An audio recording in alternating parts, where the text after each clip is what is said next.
Mula Dasmariñas City, tumungo kami sa Pasig upang matikman namin ang isang authentic putok-batok kanto style pares dito sa Pasig City, na kung saan ay nagsuserve po sila na napakasarap na pares dito sa Pasig.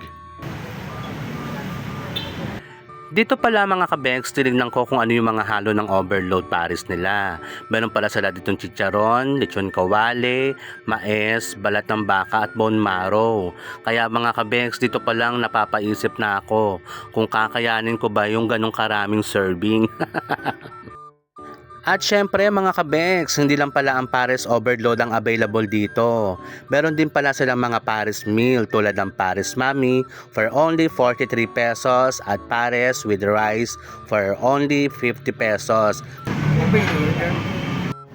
At eto na nga, dumating na nga ang aming order at nagulat ako na napakarami talagang serving nito mga kabengs. Hindi to literal na overload. Pangmalakasan to mga kabengs. Siguradong mapapalaban na naman ako nito. Siyempre, first bite tayo dyan mga kabex. At isa lang ang nasa isip ko dyan, bakit hindi ito ang dayuhin ng ibang content creator at matikman nila ang tunay na sarap ng kanto pares. Sarap mga kabex. At wala na akong ibang masabi dyan mga kabex kundi ang sarap.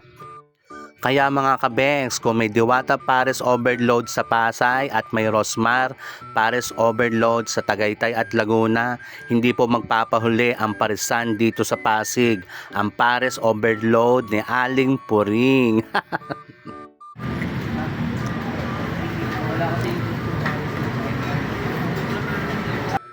Anyways mga kabengs, tara na at tikman ang tunay na sarap ng kanto pares dito sa Pasig City.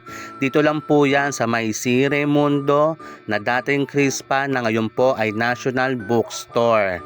At halos dito lang po yan sa may Kanyugan, Pasig City. Kaya ano pang hinihintay nyo mga kabengs?